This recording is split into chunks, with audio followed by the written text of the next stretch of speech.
Chapter 93. Neith thought over what his parents had told him over dinner, as he switched the laundry over to the dryer.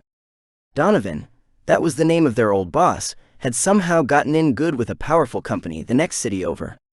They were willing to fight to keep him as well, which was making the licensing bureau over there more than a little mad.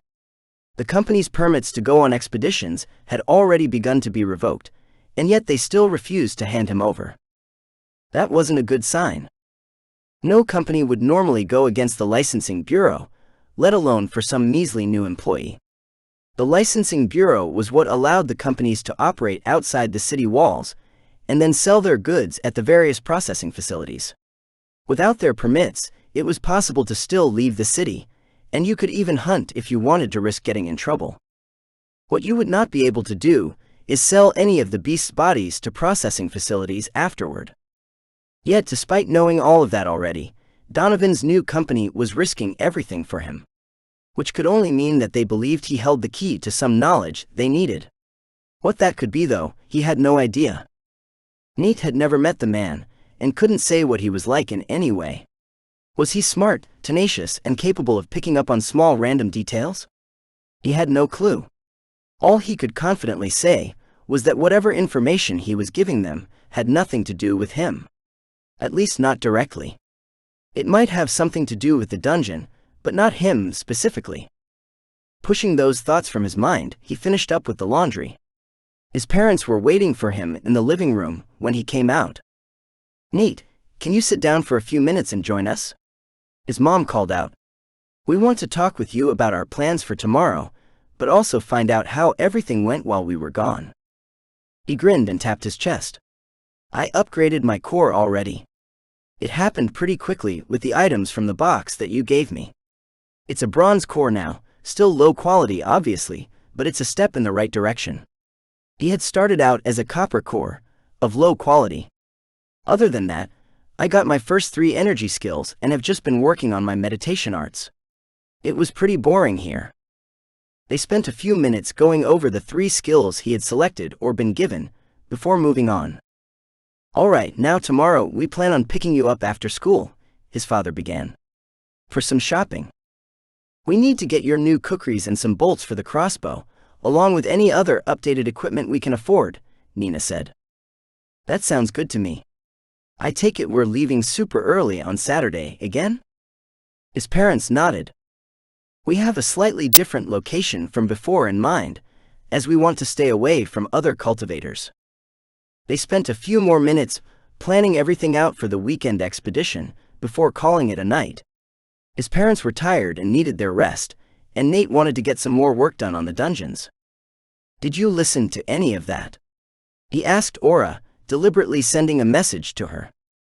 It took a minute for her to respond, during which time he changed and prepared for bed. "Nothing caught my attention enough for me to listen this time around." "What happened?" She returned after he had plopped himself onto his bed. The message appeared in a box of text on his wrist. He quickly explained to her everything that had gone on with his parents' expedition, and what they had decided. That does not bode well for either of the dungeons. These are meant to stop the invading forces, not the local cultivators. It might work out fine for the first dungeon, since you already have a second floor in place there.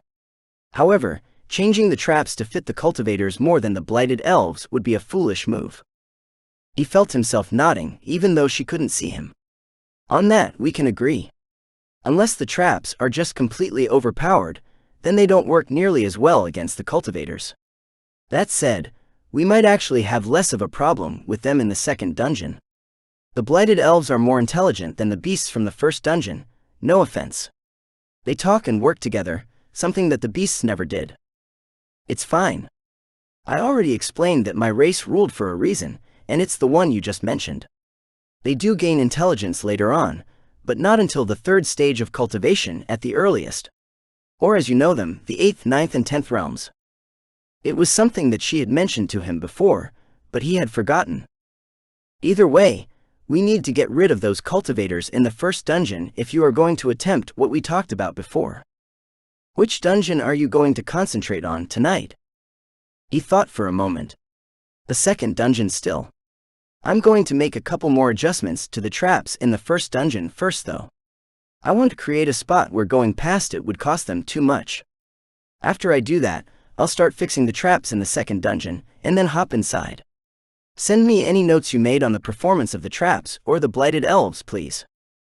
With that conversation completed, he began working on the traps for the first dungeon. He was just going to upgrade the traps in 2 of the rooms with improved crossbow systems. There was a room with 2 exits just ahead of the cultivators, leading to a fork in the road. That was why he had to improve 2 of the rooms. The power behind the new crossbows was already showing its fangs. A full room of traps built around it would be a bloodbath. The cultivators would be forced to truly work for every step they took forward in either of those rooms. It just wasn't something that he thought they would be able to do by that point. Many of them were already injured in some way, with about a fourth being carried. By the time they reached either of those rooms, those numbers would both have gone up some more. Injured people weren't as careful as they should be, and there would be no way to ferry the injured through. It would be the end of the line for them. Besides, they still needed to make it back through the traps to get out. Deciding that he had done enough against this particular group, Nate turned his attention to the second dungeon. The first thing he did was switch all of the lasers to red diodes, instead of the far more powerful, but also more energy-hungry blue diodes that he had started with.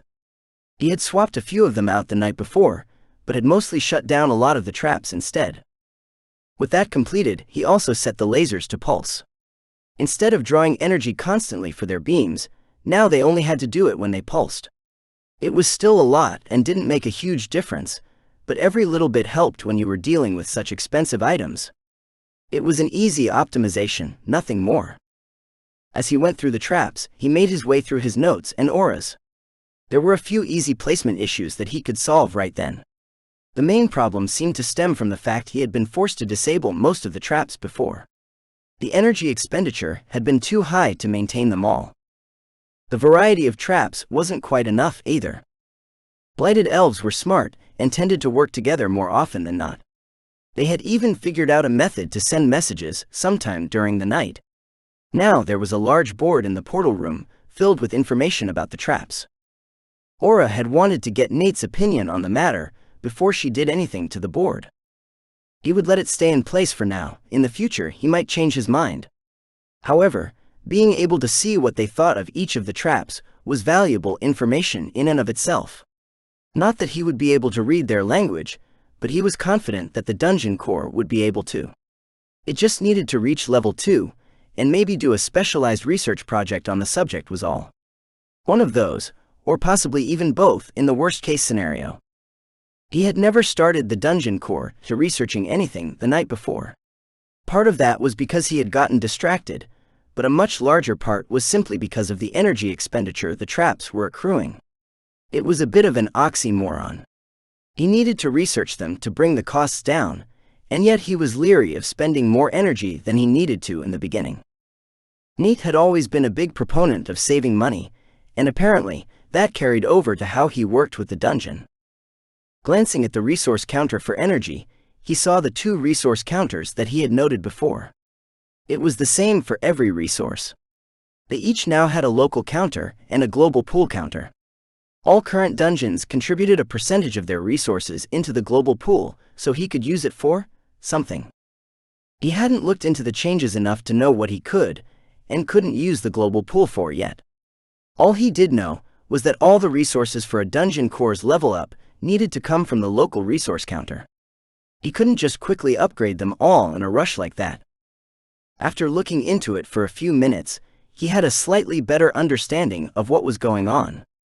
The global resources could be used for items that had the potential to affect all the dungeons.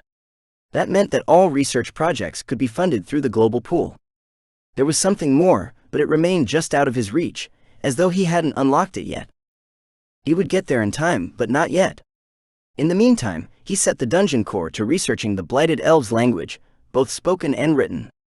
With that completed, he set about installing a few traps for variety, before he entered into the dungeon in his avatar form. It was time for some practice, and if he was lucky, some more rainbow orbs and even possibly some equipment for his parents. He could hope at least. The introduction of unknown cultivators who were eager to fight, had unnerved him. He had been hoping to have more time before he needed to start scrounging up equipment for his parents like this.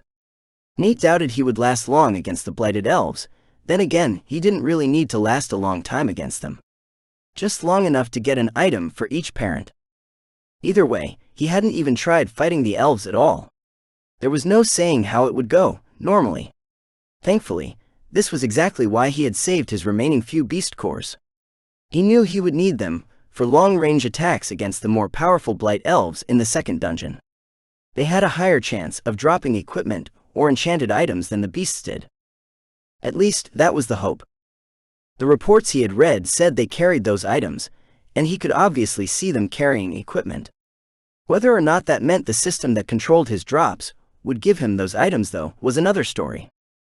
It seemed to work at least somewhat on what it felt he needed at the time. He was giving himself the best chance of getting what he wanted and needed by doing things this way. Everything else was left to chance.